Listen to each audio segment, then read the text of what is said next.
I don't think I knew 30 years ago that I was going to end up specializing in American civil religion. Mm, I wrote my doctoral dissertation on the First World War and the social gospel clergy in America, and trying to understand how these peace advocates, so called, end up becoming such fiery, I'll use that word, such fiery advocates for intervention in the war with such extravagant claims mm. for what the war would achieve for the redemption of human civilization. And that book was finally published in 2003, as you mentioned, The War for Righteousness. Yeah. And then I I followed was with up ISI. in, Sorry to interrupt, but that's yes, the same outfit that Daryl used to work with, Daryl Hart, yeah, that's International exactly right. Collegiate Studies Institute. And ISI also brought out an anthology that I did, edited about the history of education in the West, Wonderful. some primary readings there. Hmm. That's a bit of a sideline for me.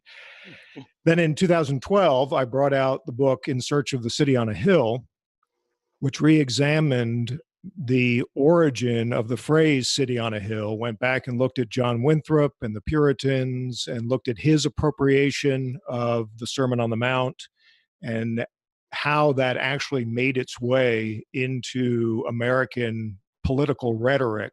It took a surprisingly long time for Americans to start calling themselves a city on a hill.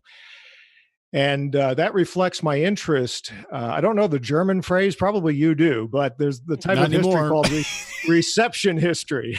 Oh, sure, sure. Right. And I didn't know I was thinking and writing in a genre, but apparently I am. And I'm fascinated by how ideas and a work like the Battle Hymn of the Republic, how it gets received and transmitted, and how subsequent history and experience ends up changing, not necessarily changing the meaning of it, but the use of it changes over Yeah, time. The appropriation of it changes right. over time.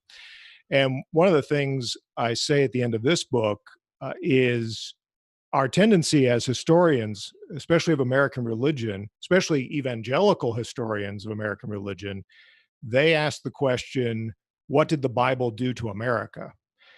And my question is, what did America do to the Bible? Hmm. That's part of that reception history, that transmission history. And what happens to our faith, what happens to the church, what happens to the Bible when it gets appropriated for purposes alien to it. And I think that runs right through my work. Well, I definitely picked up on that in this book and thought it was tremendous. My favorite sentence of yours in this book, I'm going to read it all through it very closely, and I'm sure I'll find more. But right at the end in the epilogue, you write, "A good memory subverts the purposes of nation building," and I find that really useful to see not only how these main ideas are appropriated from various sources, from the Bible, from other aspects of history, other national myths, and become this sort of, I don't know, fodder. They come into this national milieu, and then all of that through some interesting kind of corporate intellectual activity starts to direct and orient where the nation goes. And then we all come to this. It may be more challenged now with current events, but maybe at least 3 years ago we would have thought there would be more agreement on some basic ideas. But even today, there's still these core aspects of civil religion about what the United States in particular is, or what we should be. Right. And that's tremendous. That's a real exciting aspect of historical theology. And people need to know that. And I think even young students realize that history for many can be very boring because they approach it in terms of just names and dates and factoids and whatnot. But to think about how ideas change and morph and shift, and not just the ideas change through history, but then the ideas change the history as moving forward and change people. It's really tremendous. And that really came through in the book here, A Fiery Gospel. That's great to hear. That's very encouraging.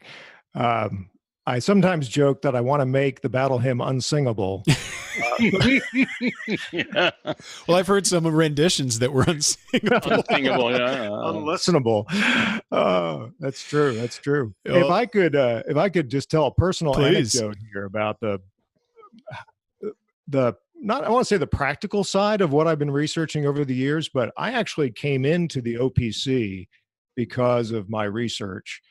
When I was in graduate school, late 80s, early 90s, I was researching, as I mentioned, about the First World War, the social gospel clergy, and I ran into this guy, J. Gresham Machen. Yeah. I'd never heard of him. And I thought, wow, he really knows what's going on. He Hmm. knows what's at stake here. And then I did a postdoc in at George Mason University, and I opened the Yellow Pages and I saw the OPC work in Vienna, Virginia. I said, well, as a tribute to Machen, I'm sure this denomination has gone liberal like every other denomination, but Right. as a tribute to Machen, I'm going to go visit one of his congregations, and I was blown away. And that got me into the OPC, and for good or ill, I've been here ever since.